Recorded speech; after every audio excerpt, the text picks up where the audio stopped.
Watching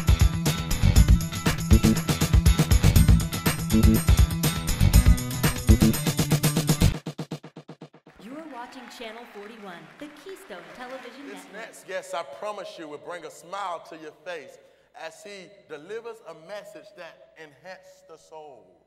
Today, we have a nationally known speaker who speaks to over 70,000 high school and college students each year.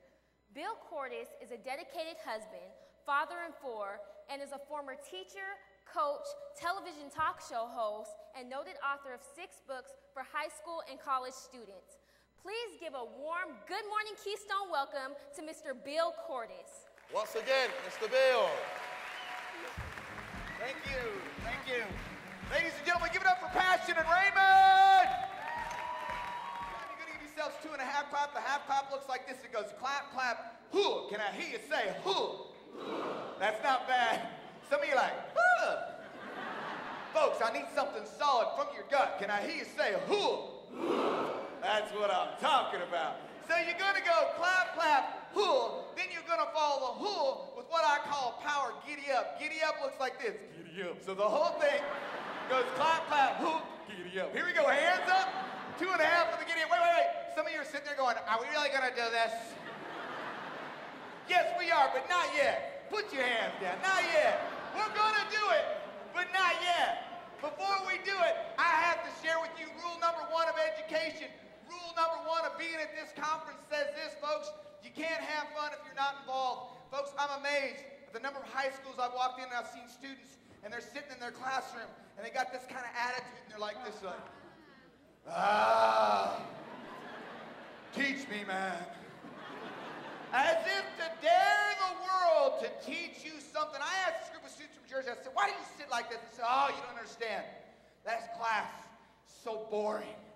Folks, let me set the record straight on this whole boredom thing once and for all. First of all, you need to understand is you need to take responsibility for your state of mind. Folks, only boring people get bored. It's true. And I know this for a fact because I went to college. Now, I'm raised in Kansas. I went to Kansas now. I live in Kansas now, but I went to college at the University of Hawaii, which is the home of the Fighting Rainbows, and as a young student as a young college student working with teenagers, that's how I got my start. I was working summer camps with teenagers. I would always ask, because I was raised in Kansas, some of you maybe have never been to Kansas before, but maybe you have a picture of what it looks like. How many of you would agree with this statement that Hawaii and Kansas are different? They're like, no kidding. So I got to Hawaii, and what an amazing place. What a cool place. And I would ask teenagers, what was it like to grow up in this place? And some teenagers would say, it's amazing. The sand, the surf, there's always something to do. It really is paradise. I would ask some students, what was it like to grow up in Hawaii? And they'd look at me and they'd be like, I hate it here. I can't wait to get off this rock. And I look at these people, I'm like, dude, you live in Hawaii. And my thought is this, folks: if you can't have fun in Hawaii, you have no chance in Kansas, am I right? So I learned from that is boredom is not a matter of where you are. Quit thinking it's about location. Boredom is a matter of who you are. If I could take a moment to quote the great philosopher, Chris Rock, who said, you can't be cool and funny at the same time.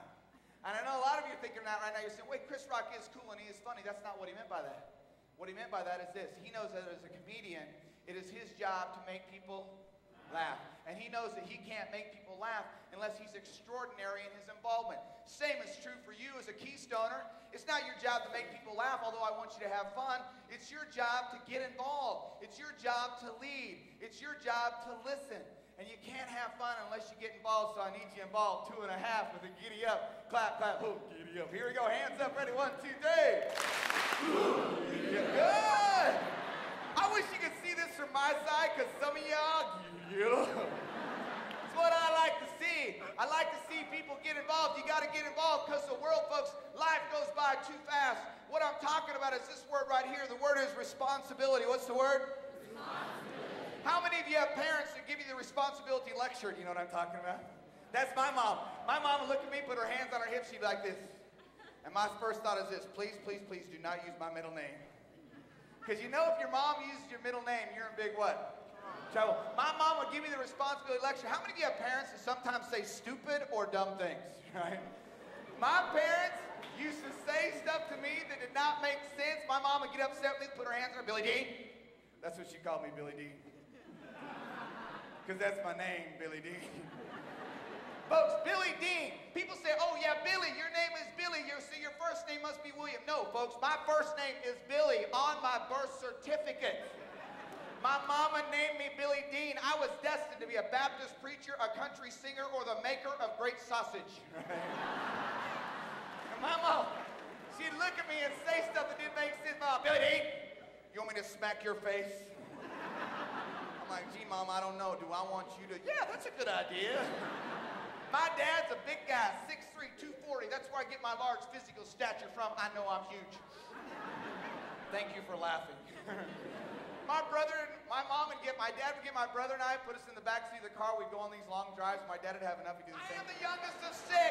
My mom would go through all the kids' names, then the pets, then mine. It was like, Joyce Gilbert, Sadie, Karen, Rover, Frisky, Billy Dean. You want me to come back there?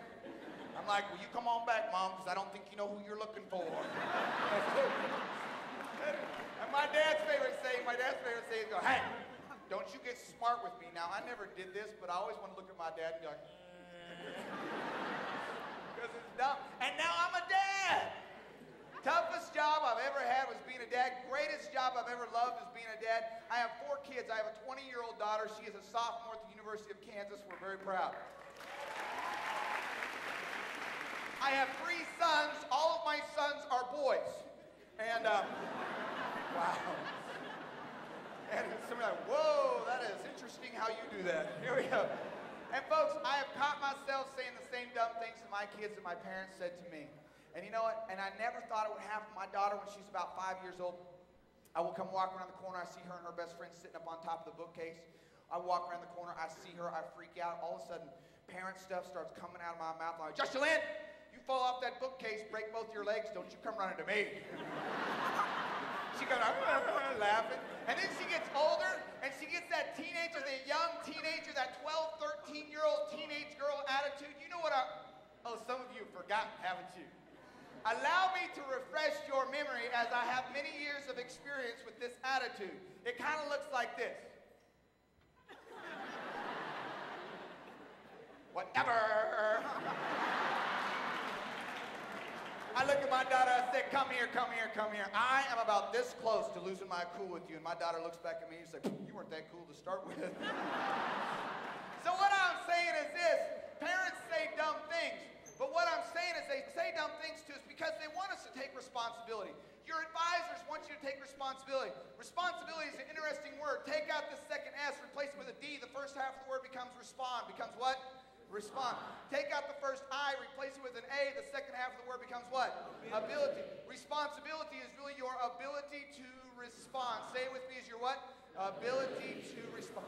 Your ability to take advantage of an opportunity. Last night, Romero talked to you about what the opportunity in front of you. And the difference that makes a difference is that you got to finish high school, number 1. Number 2, you got to get some kind of education after high school. Your ability to respond to your situation. And somebody going, I can't do that. My parents don't have a lot of money. Neither did mine. Mine was a trailer house kid raised in a 12 by 60 trailer house. I was C's and D's. Somebody told me to go to college, and for some reason, I listened. Best experience of my life, other than being a dad, but also the best 7.5 years of my life. Took me 7.5 years to get through, but here's what I understood as a young man. What I understood is this: if I make good choices now, it will pay dividends for the rest of my life. Responsibility, your ability to respond. When bad things happen, don't live in shame, blame, deny, or quit. When things don't go well in school, don't feel bad. Don't blame others. Don't deny, don't quit. That makes you a victim, folks. As long as you're a victim, you can't help anybody. But if you learn...